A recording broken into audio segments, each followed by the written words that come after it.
Olá, pessoal! Bem-vindos a mais uma aula de biologia. Hoje iremos falar sobre genética e os experimentos de Mendel. Nós vamos entender, porque Mendel ficou conhecido como pai da genética e vamos conhecer a primeira lei de Mendel. Na verdade, nós vamos rever a primeira lei de Mendel e entender qual foi a importância histórica de Mendel dentro do estudo da genética. Lembrando que a genética é a área da biologia que estuda a transmissão das características hereditárias, ou seja, das características que são transmitidas dos pais para os filhos de geração a geração. Atenção à apostila, ao vídeo e bom estudo, pessoal!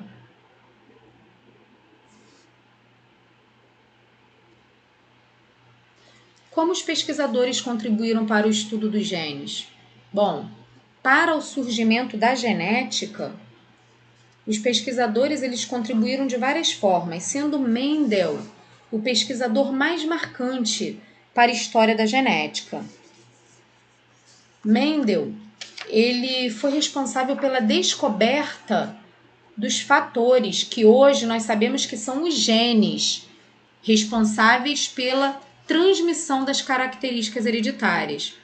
De acordo com alguns historiadores, Mendel foi um cientista adiante de seu tempo, pois suas conclusões sobre a herança biológica só foram plenamente compreendidas e reconhecidas pela comunidade científica 35 anos depois de publicadas. Seu trabalho com ervilhas, cujos resultados ajudaram a desvendar as leis fundamentais da herança biológica, é considerado então um marco na história da ciência. E assim, Mendel ficou conhecido como pai da genética. Outro evento também que contribuiu para o desenvolvimento da genética foi a descoberta dos gametas, ou seja, das células reprodutivas, pois é por meio dos gametas que os genes são transmitidos dos pais para os filhos, por meio da reprodução. Mendel e as origens da genética. Conhecido como pai da genética, Mendel realizou todas as suas pesquisas sobre hereditariedade com ervilhas de cheiro. Então, Mendel, para compreender como consiste a transmissão de características de uma geração para outra, ele escolheu as plantas ervilhas de cheiro. Por quê? As plantas ervilhas de cheiro, elas apresentam algumas características que facilitaram o trabalho de Mendel, Por exemplo, é uma planta de fácil cultivo, é uma planta que produz grande quantidade de descendentes em um curto espaço de tempo, portanto, ela apresenta um ciclo de vida curto, um rápido ciclo reprodutivo. Facilidade de controlar a fecundação das plantas, pois ele podia realizar fecundação cruzada com as plantas ervilhas de cheiro. Isso também ajudou muito no seu trabalho. E a capacidade de realizar autofecundação, pois essas plantas elas se reproduzem por autofecundação. Isso também facilitou o trabalho de Mendel. Sem falar também das características contrastantes e de fácil identificação que essas plantas apresentam, como, por exemplo, a forma da semente, ou é lisa ou é rugosa. Então, ele tinha aqui duas características para observar. E ele estudou cada uma à parte inicialmente, A cor da semente, ou ela é lisa, ou ela é amarela ou ela é verde. A cor da flor, ou é púrpura ou é branca. Essas características contrastantes de fácil identificação também fez com que Mendel escolhesse as ervilhas de cheiro para o seu trabalho. Dentre outras, a cor da vagem, que também é verde ou amarela, a posição da flor, ou ela é axial ou ela é terminal, e a altura do pé. Existem plantas de altas, de alto porte, ou baixas, ou muito baixas, Como Mendel realizou as suas pesquisas? Ele analisou apenas uma característica de cada vez, como eu citei, Então, primeiro, para realizar os seus estudos, ele utilizou como padrão a cor da ervilha. Depois ele estudou a altura da planta, então ele estudou uma característica de cada vez, sem se preocupar com as demais características, pois seu principal objetivo era entender, né, como essas características eram transmitidas de uma geração para outra. Em seus experimentos, Mendel teve o cuidado de utilizar apenas plantas de linhagens puras, por exemplo, plantas de sementes verdes que só originassem sementes verdes, e plantas de sementes amarelas que só originassem sementes amarelas. Aí está mostrando, né, o indivíduo verde puro só produz indivíduos verdes puros, enquanto indivíduos amarelos puros só produzem indivíduos amarelos puros. Quando Mendel começou a cruzar esses indivíduos puros entre si, ele percebeu que só na primeira filiação, né, ocorriam indivíduos amarelos. Opa! Só amarelos? Por quê? Aí foi que ele estabeleceu aí como resultado a relação de dominância em certas características. Vamos entender melhor mais à frente. Ele determinou, por meio desse experimento, cruzando esses indivíduos puros entre si, que a característica cor da semente amarela é dominante sobre a cor verde, né? Porque na primeira filiação, olha lá, só tem um indivíduo amarelo. Vamos entender por quê. Você deve estar se perguntando como Mendel sabia que as plantas eram puras. Pois bem, para que ele tivesse certeza de qual planta era pura, ele as observava durante 6 gerações, período de aproximadamente 2 anos aí. Essas plantas elas se reproduziam por autofecundação, né? Então não corria risco aí de misturar as linhagens, puras amarelas e puras verdes. Se durante essas gerações as plantas só originassem descendentes com as mesmas características da planta inicial, elas eram consideradas puras. Então, durante 2 anos, ele observou a linhagem pura de sementes amarelas e percebeu que elas só geravam em todas as gerações, tanto F1, né? Esse F1 significa filiação 1, filiação 2. Então, a cada geração parental, né? Ele percebeu que todas as sementes eram amarelas. Durante 2 anos, então, essa linhagem é pura. A mesma coisa ele fez com a linhagem pura de sementes verdes, né? Se produzissem durante esses 2 anos apenas linhagens verdes, então essas sementes eram consideradas puras. Essas plantas eram consideradas puras. Agora sim, os experimentos de Mendel, né? O que Mendel, então, fez? Ele realizou a fecundação cruzada entre essas plantas. Como nós falamos inicialmente, as ervilhas de cheiro, elas também foram escolhidas por Mendel. Por quê? Pela facilidade de controlar a fecundação das plantas. Então, ele podia realizar o cruzamento teste entre elas. Então, uma vez constatado que as plantas eram puras, Mendel escolheu uma característica e realizou o cruzamento teste. Vamos observar aí como característica a cor da semente. E assim, a partir desse cruzamento teste, foi que Mendel estabeleceu que entre os fatores, né, que são responsáveis pela transmissão das características hereditárias, que são os genes. Ah, professora, por que a senhora fala fatores e não genes? Porque na época Mendel não sabia que eram os genes, né? Esse conhecimento surgiu muito tempo depois, quando outros cientistas revisaram o trabalho de Mendel dentro da comunidade científica. Então vamos falar gene, mas sabemos que Mendel na época chamou os genes de fatores, tá bom? Então, por meio de seu cruzamento teste, Mendel percebeu que existiam genes dominantes e recessivos.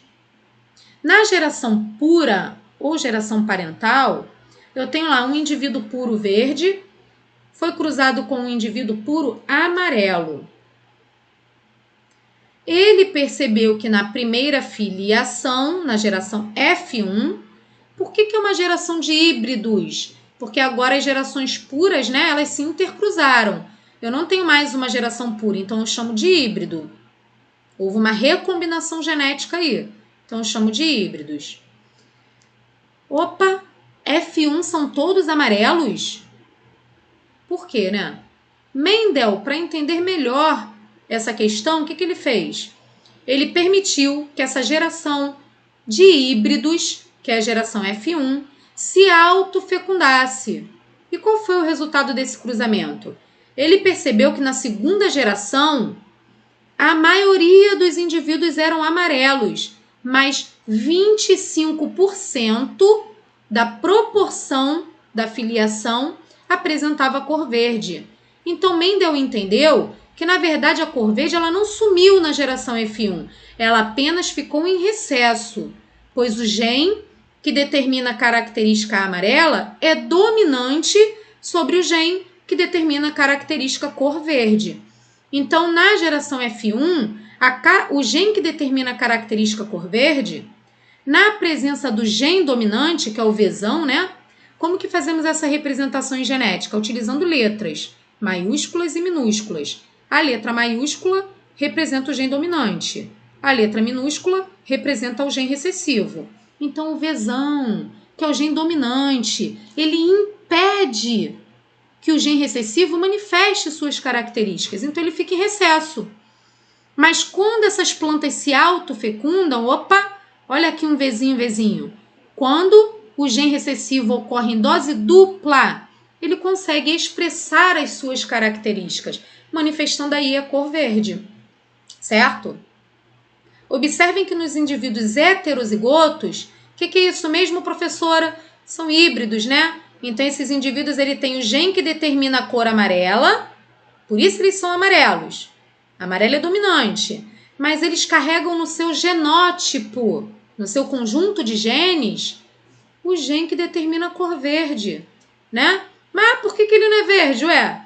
Porque o gene que determina a cor amarela não é dominante sobre o gene que determina a cor verde, então ele vai ser amarelo. Então ele é heterozigoto, né? Aqui nós temos um homozigoto recessivo, por isso que o indivíduo é da cor verde, beleza? Diante desses resultados, o que Mendel concluiu? Ele concluiu o seguinte, que cada ser vivo é único e possui um par de fatores para cada característica. Sabemos que esses fatores atualmente são chamados de genes, isso aí, né? As características hereditárias são herdadas, metade do pai e metade da mãe. Nós vimos lá nos nossos híbridos, né, na nossa geração F1, que metade da informação genética do pai e metade da mãe, né, vamos imaginar aí o pai e a mãe, se recombinam para formar os descendentes, provocando aí a formação de novas características, né, presentes aí nos filhos, que são transmitidas dos pais para os filhos. As características são transmitidas através dos genes, sabemos, né? Os descendentes herdarão apenas um gene de cada característica de seus pais. Então foi aí que surgiu a primeira lei de Mendel. O que Mendel concluiu com seus resultados? Ele concluiu que durante a formação dos gametas, os fatores se segregam, ou seja, eles se separam. E os gametas, eles contêm, então, apenas a metade da informação genética, né? Essas metades irão se unir na formação do novo indivíduo, na formação do zigoto, certo? Então, vamos lá. O que Mendel concluiu? Esses resultados permitiram a formulação de um princípio geral ou lei, conhecida como primeira lei de Mendel, também chamada de lei da segregação dos fatores, né? Os fatores, os genes lá, os fatores se separam para formar os gametas. E sendo assim, os gametas são células haploides. O que isso quer dizer? Tem apenas a metade da informação genética dos organismos. Todas as características do indivíduo são determinadas por fatores que se segregam, separam-se durante a formação dos gametas, sendo que, assim, pai e mãe transmitem apenas um gene de cada par para seus descendentes. Lógico, né? Porque durante a reprodução, esses genes se recombinam. Metade do pai e metade da mãe se recombinam para formar um novo indivíduo. Por isso que nós não somos, né, idênticos aos nossos pais, não sou idêntica ao meu pai, nem idêntica à minha mãe, justamente devido a essa recombinação genética que ocorre na reprodução sexuada. levando aí a variabilidade genética, a variabilidade entre indivíduos dentro de uma mesma espécie. Beleza? A primeira lei de Mendel aí resumida, né? Nós temos células diploides, onde os cromossomos, eles ocorrem aos pares. A célula, então, ela se divide para formar os gametas, que são células haploides, ou seja, que contêm apenas metade do número de cromossomos, metade da informação genética, né? Lembrando que essas células se dividem por meio da meiose, que é a divisão celular que dá origem aos gametas, as células reprodutivas. Vamos pensar, primeira lei de Mendel, cruzando ervilhas verdes, vezinho, vezinho. Opa, se é verde é recessivo, então o gene recessivo ocorre em dose dupla para que a característica cor verde se manifeste. Cruzão de ervilhas verdes com ervilhas amarelas, vezão, vezinho. Opa, o indivíduo é heterozigoto. Os descendentes serão... Aí eu tenho aqui, né, o esquema. Vezinho, vezinho, cruzou-se com vezão, vezinho. Aí eu faço as possíveis combinações. Eu primeiro combino o meu vezinho aqui com o vezão e o vezinho de cada um. Aí vai dar um indivíduo, vezão, vezinho e um vezinho, vezinho. Depois eu combino o meu outro vezinho aqui com o genótipo lá da minha geração lá, é um híbrido, né? Porque ele tem os dois genes diferentes para a característica cor da ervilha. Então eu combino também esse vezinho com um vezão, vezinho e obtenho como resultado vezão, vezinho, vezinho, vezinho. Qual é a probabilidade dessas plantas apresentarem cor verde? Qual é a chance, né? Eu tenho 50% de chance. Olha aqui, vezinho, vezinho, vezinho, vezinho. Assim como também tenho 50% de chances da planta ser amarela, né? Porque olha aqui, 2 indivíduos heterozigóticos, né? Híbridos. Então aqui, se carrega o gene dominante, ele vai ser amarelo. Se é homozigoto recessivo, ele vai ser verde. Beleza? Um probleminha, né? Só pra gente treinar. Vamos pensar novamente? Mendel, durante as suas pesquisas, elaborou algumas hipóteses. Entre estas estava de que fatores se segregam quando ocorre a produção dos gametas. O que Mendel chamou de fatores, hoje sabemos que se trata dos... E aí, gente, qual é a resposta correta? Sabemos que se trata dos... Sabemos que se trata dos genes, né? Então, são os genes responsáveis pela transmissão das características hereditárias.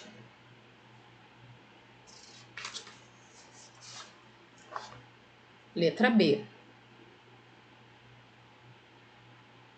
Aqui são alguns termos, né, que eu utilizei durante o vídeo.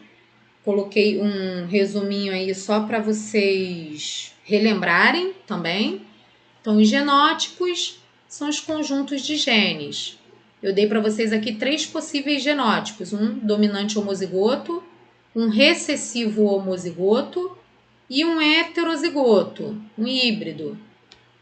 Esse indivíduo homozigoto dominante, ele só pode gerar gametas dominantes, claro, né? Porque ele carrega no seu genótipo apenas genes dominantes. Então, ele só pode gerar gametas com o gene dominante.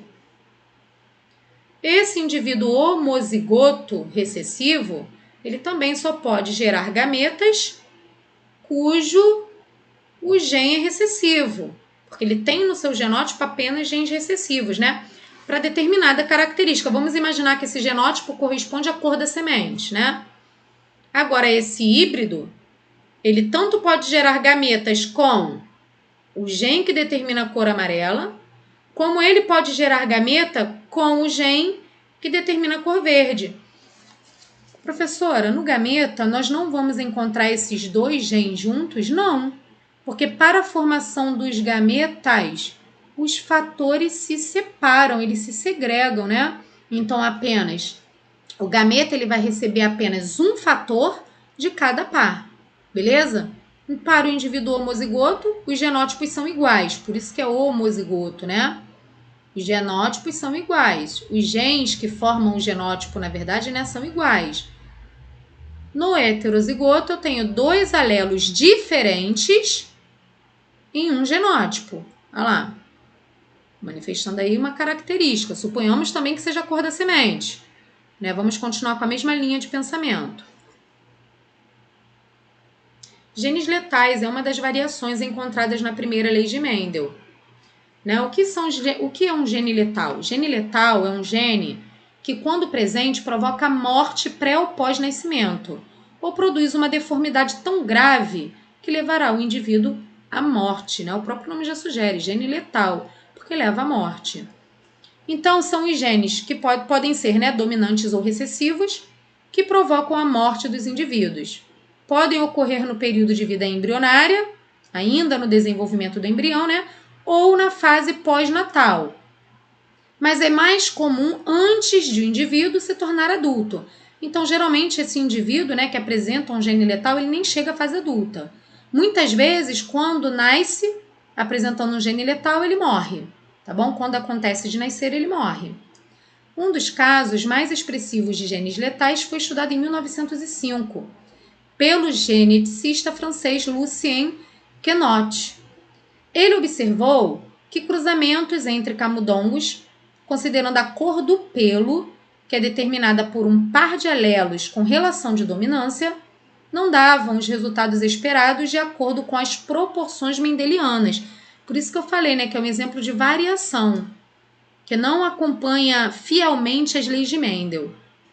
Ao cruzar camundongos amarelos, obtinha camundongos amarelos e pretos, na proporção de 2 amarelos para 1 preto. Ele constatou que o indivíduo portador de 2 genes dominantes chegava a se formar, mas morria no útero antes de nascer. Então ele propôs que o gene azão, o gene dominante, né, em dose dupla, era letal, ou seja, provoca a morte dos indivíduos. Assim, pode-se notar que esse gene é dominante quanto ao caráter da pelagem, mas se comporta como recessivo em relação à letalidade, pois precisa estar em homozigose para provocar a morte do indivíduo, ou seja, para provocar a morte do indivíduo, esse gene dominante ele precisa acontecer em dose dupla, né? Então, o indivíduo ele tem que herdar os 2 genes dominantes para que o gene seja letal. Interessante, né, pessoal? Essa questão da letalidade. Agora, vamos falar um pouquinho sobre probabilidade em genética, né? Probabilidade é uma área da matemática que tem como objetivo calcular, né, possíveis eventos. Para que Mendel chegasse aos seus resultados, ele utilizou muitos métodos estatísticos para sua interpretação, calculando as probabilidades de ocorrer os eventos. A probabilidade serve para estimar matematicamente a possibilidade de ocorrer eventos que acontecem ao acaso, ou seja, por questão de sorte. Pode ser definida pela seguinte fórmula: a probabilidade é igual ao evento esperado sobre o número de eventos possíveis. Né? Então, ele quer saber qual é a probabilidade de determinado fato ocorrer dentro de certos números de eventos. Né? Qual é a probabilidade de um casal, estudando a genealogia do casal, é claro, né? Qual é a probabilidade do casal ter um filho de olhos verdes? Então, ele vai trabalhar a probabilidade em genética, né? Matematicamente a questão, para poder saber se tem probabilidade, qual é essa probabilidade. Beleza? Coloquei aqui para vocês um exemplo, um exercício resolvido. Um homem e uma mulher possuem pigmentação normal da pele, né? Ou seja, eles não são albinos. O homem é filho de um pai normal e uma mãe albina. A mulher é filha de uma mãe normal e um pai albino. Opa, eles têm história de albinismo na família, né? Então, qual é a chance deles terem um filho albino? Determine a probabilidade deles terem um filho albino do sexo masculino. Vamos lembrar. Professora, para a formação dos gametas, os alelos se separam. Então, eles receberam metade da informação genética do pai, metade da informação genética da mãe. Se esse homem e essa mulher possuem pigmentação normal, como a questão está me dizendo lá no início do problema, significa que eles têm um gene dominante que inibe a ação do gene recessivo, que determina o albinismo. Para que o indivíduo seja albino, ele obrigatoriamente teria que ser homozigoto recessivo, né? Então teria que ser o quê? Azinho, azinho. Mas se o homem e a mulher são normais, eles apresentam com certeza no genótipo deles um gene dominante, que inibe a manifestação da característica do gene recessivo. Então, qual é o genótipo desse homem e dessa mulher? Opa, eles são heterozigotos, né? Eles são azão, azinho. O azão é que vai impedir a manifestação do azinho, porque o azão é dominante, né? Ele determina que a cor da pele e que a pigmentação da pele vai ser normal. Beleza? Então, o homem e a mulher, azão, azinho, tiveram, né? Aí, estudando, na verdade, o genótipo deles, né? Qual é a probabilidade deles terem um filho albino? Esse homem, ele pode gerar tanto gameta dominante como gameta recessivo, assim como a mulher, porque ela também é heterozigota, né? Fazendo a recombinação genética deles, igual nós fizemos lá com Vzão, Vzinho da cor da planta, olha o que nós vamos obter na geração, na filiação. Eu tenho um indivíduo dominante, homozigoto, então ele não é albino. Eu tenho 50% de chance de ter indivíduos heterozigotos, também não são albinos, né? Tem pigmentação normal por causa da presença do gene dominante. Mas olha aqui, gente, 25% de chance de ter um filho albino, ó. 25% de chance. Eles têm a chance de ter um filho albino. Probabilidade da criança albina, 1 para 4. Por que 1 para 4? Professor, eu não entendi. Ué, porque não são 4 eventos possíveis? Olha aqui, 1, azão, azão. 2, azão, azinho. 3, azão, azinho. 4, azinho, azinho. Então, 1 para 4. O que significa esse 1 para 4, professora? Vamos voltar lá. É 1 para 4. 1, o evento esperado, né? Que no caso ali é o quê? O albinismo, né? Para 4 números de eventos possíveis. Então, eu tenho um evento esperado para 4 números de eventos possíveis, né? Probabilidade da criança do sexo masculino. Na verdade, a probabilidade é 50% para sexo masculino, 50% para feminino, tá, gente? Sempre. Beleza? Agora, a probabilidade de ser albina, né, do filho ou da filha serem albinos é de 1 para 4. É um exemplo aí de probabilidade em genética. Bom, pessoal, aqui encerramos o nosso vídeo. Eu espero que tenha sido produtivo. Eu aconselho que vocês leiam a apostila, pesquisem sobre a primeira lei de Mendel e façam as atividades conceituais. Depois eu vou corrigi-las no próximo vídeo. Um beijo e até a próxima aula de biologia.